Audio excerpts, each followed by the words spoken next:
So for today's video, we're going to talk about subject-verb agreement.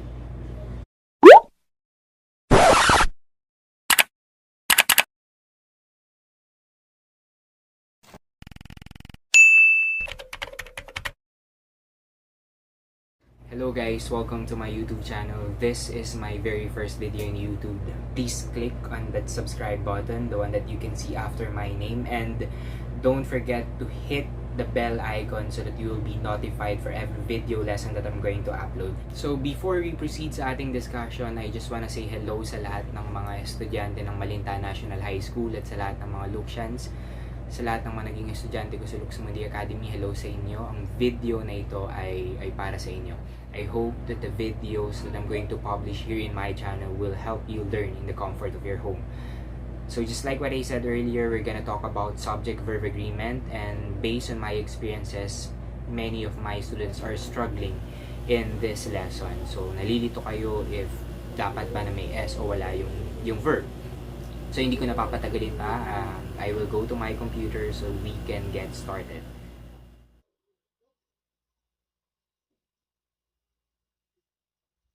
So there you go, subject-verb agreement.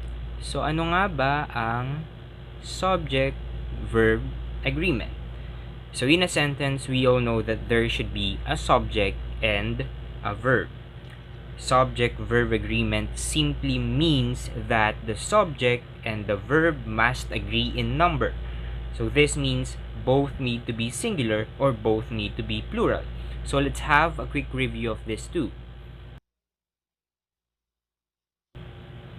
Again, in a sentence, we have the subject and the verb.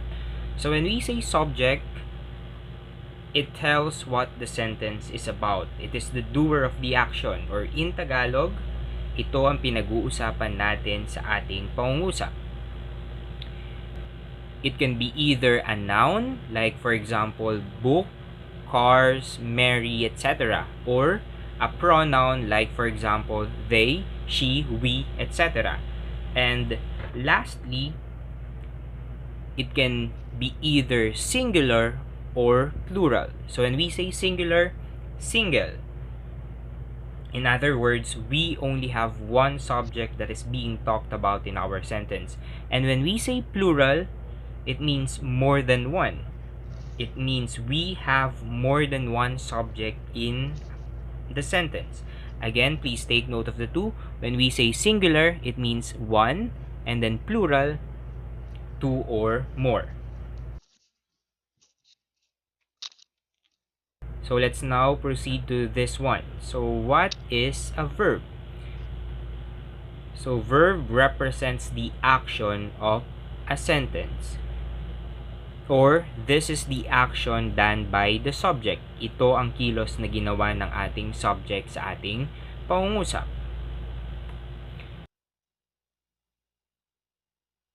Rule number 1. I'm sorry, I forgot to mention earlier, for SVA or for subject-verb agreement, we have many different rules, but for this video lesson, I just choose 3 at iyon ang pag-uusapan natin ngayon. So let's start with rule number 1. So it states here that a singular subject uses a singular verb and a plural subject uses a plural verb. Okay, let us have the following examples for rule number 1. So we have,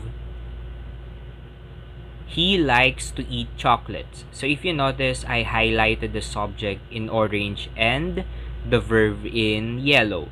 So in our first sentence, the pronoun he is our subject, that is singular, and according to the rule, singular subject must have singular form of the verb. That is why we add s to the verb like. He likes to eat chocolates. Number 2, we have they like to eat chocolates. So our subject is the pronoun they. They is plural. That is why we will not add s to the verb. Hindi natin sasabihin na they likes to eat chocolates. That is ungrammatical. This next example is an exception to the rule. I love to eat chocolates. The pronoun I is singular but we will not add S to the verb. Hindi natin sasabihin na I loves to eat chocolates. That is also ungrammatical. Same as with the pronoun you. Though you is singular, it always takes the plural form of the verb. You love to eat chocolates. You like to eat chocolates. Number 3, we have the doctor is willing to save the culprit. So our subject is the noun doctor. Doctor is singular. That is why we will use the auxiliary verb is, not are. Hindi natin sasabihin na the doctor are willing to save the culprit. That is ungrammatical. Mali din po yun. The correct form should be this one. The doctors are willing to save the culprit. This is plural, doctors. So we are going to use the auxiliary verb are. So before we have the next rule, let us try the following sentences. Let us answer the following sentences. Hit pause so that you will be able to think for your answer. So we have sentence number 1. She blanked the award. Number 2. This book's blank mine.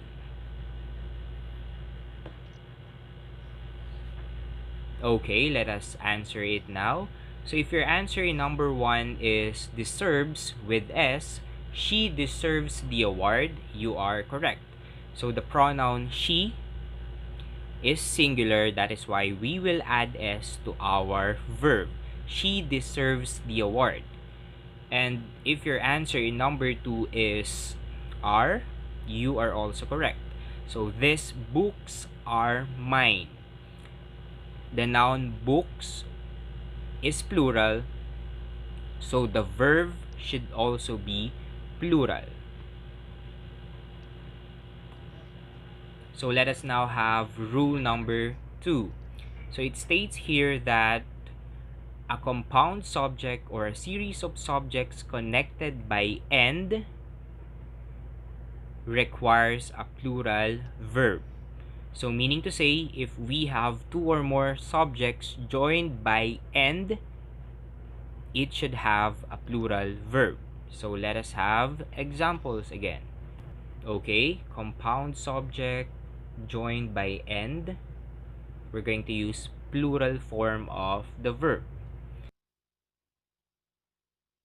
Number 1, we have John and Marcia dream of having a house of their own. So in this sentence, our compound subject is John and Marcia. And according to the rule, compound subject joined by and requires a plural verb. That is why we will not add S to the verb dream. We're not going to say John and Marcia dreams of having a house of their own. That is wrong. So number 2, we have rivers, lakes, seas, and oceans are sparkling in the sunlight. So in this second example, we have a series of subjects which are rivers, lakes, seas, oceans. We have a plural subject, that is why we will use the auxiliary verb are. Example number 3, we have the students and parents need to participate in this event. So in this sentence, we have the students and parents as our subject. This is also plural, that is why we will not put S to our verb. So we're not going to say the students and parents needs to participate in this event. That is wrong. But there is an exception to this rule.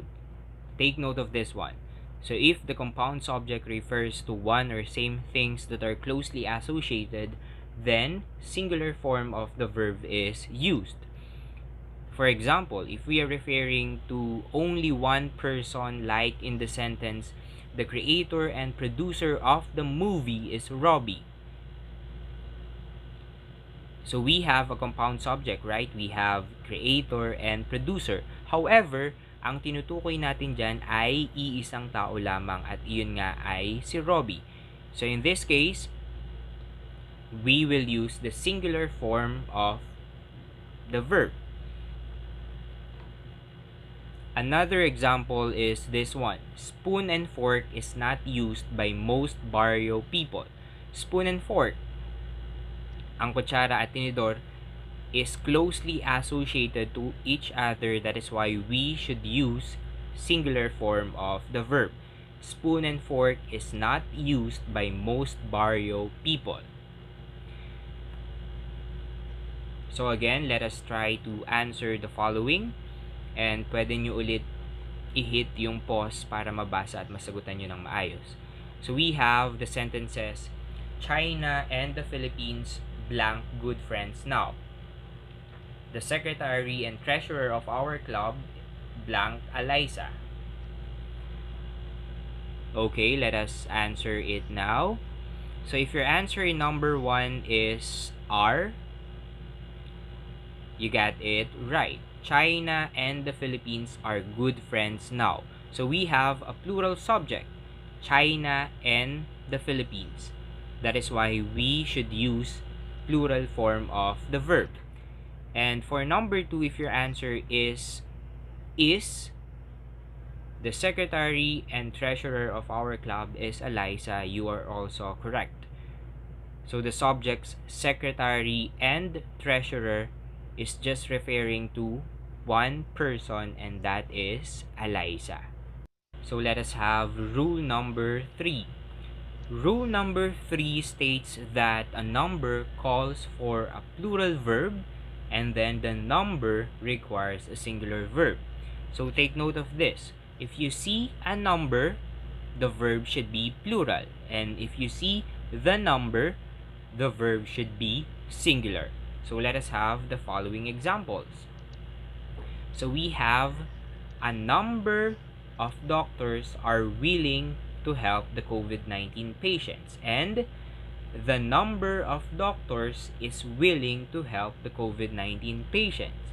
So if you will notice in these two sentences, we have the same subject, which is the noun doctors. However, we used the phrase a number and the number, and according to our rule, a number will require plural form of the verb and the number will use the singular form of the verb. So just remember, a number, we're going to use plural form of the verb, and then the number, we're going to use singular form of the verb.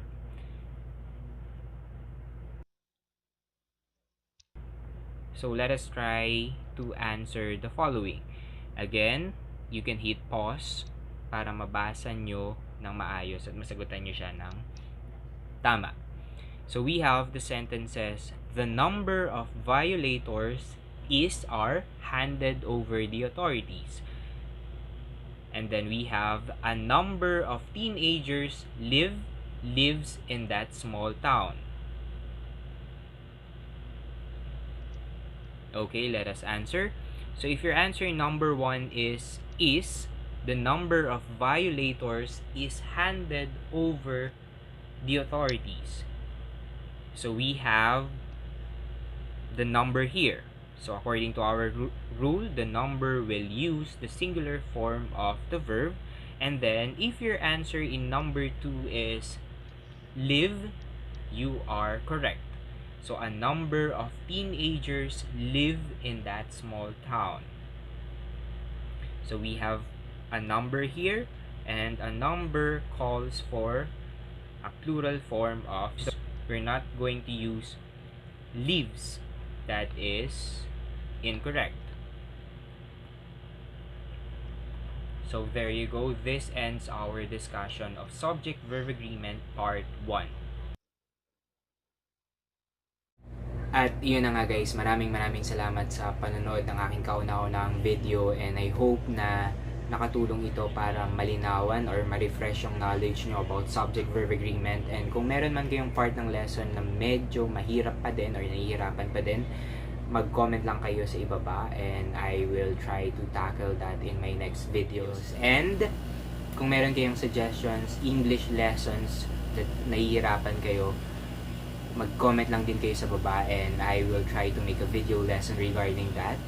Once again, thank you so much and please don't forget to give this video a thumbs up and subscribe na kayo. Until next time, peace!